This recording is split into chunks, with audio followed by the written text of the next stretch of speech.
Hey, so we've got another issue on the Doblo, and it appears to be leaking diesel from here.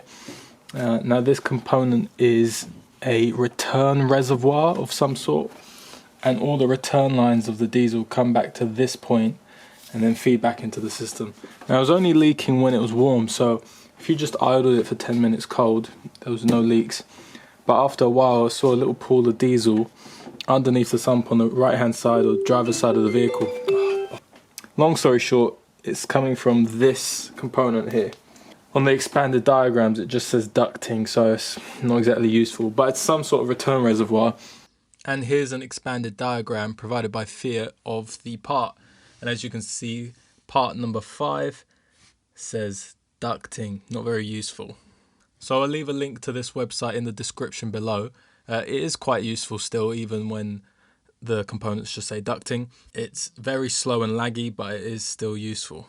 So there is a leak from this component here. I don't know if you can see that on my hands. So we're going to take it apart and see what's what, see if we can tighten anything up, stop it from leaking. The issue is these are quite hard to come by now, or they're very expensive, so I'm hoping that I can somehow fix the leak without having to buy a new component.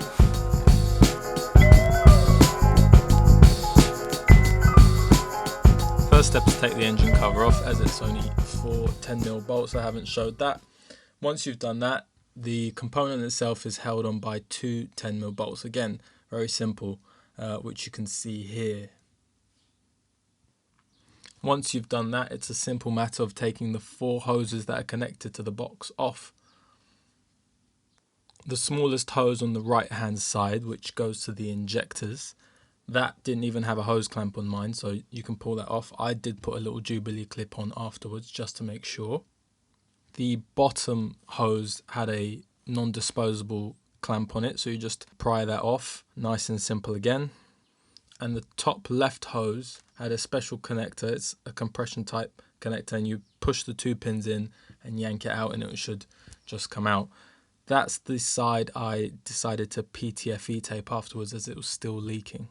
The right hand side hose that's sticking up vertically, the last one, that was again a non-reusable hose clamp, which I yanked off and put a nice new Jubilee clip on.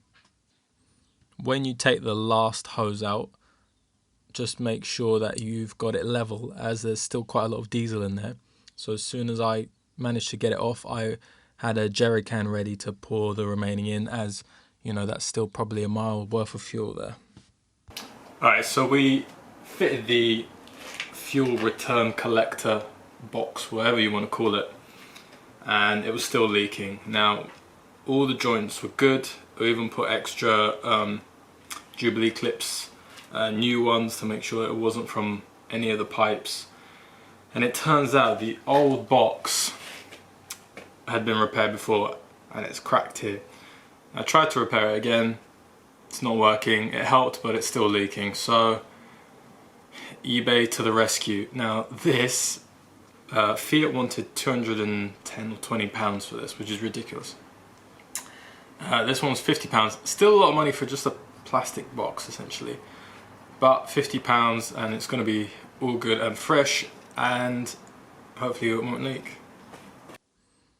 Now the box I got was from Car Parts in Motion on eBay. I've got the link in the description below. It had some additional hosing on it. I took it all off. I didn't deem it necessary, as all my hosing was good. But if you still need a little bit of extra hosing, it's there with you, which is beneficial. Now the top left hose on the left hand side of the box, I decided to PTFE. I looked up, PTFE is resilient to diesel, but don't quote me on that. The reason I did that is because the compression type fitting that was already there was still giving me a slight weep. So instead of having to remove all that and try and find another compression type fitting, which is going to be impossible, I decided just to PTFE tape, and it worked beautifully. Now, once all the connections were back together, I didn't bolt it in straight away. I turned the engine on and made sure it wasn't leaking from anywhere.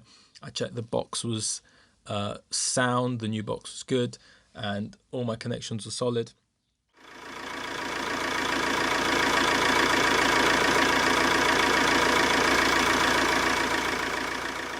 And then after that, I bolted it back on. Another fix done. A bit irritating, such a non-problem problem. But there you go. I hope this was useful for someone, and if you did find it useful, please like and subscribe. Cheers. Thanks for watching.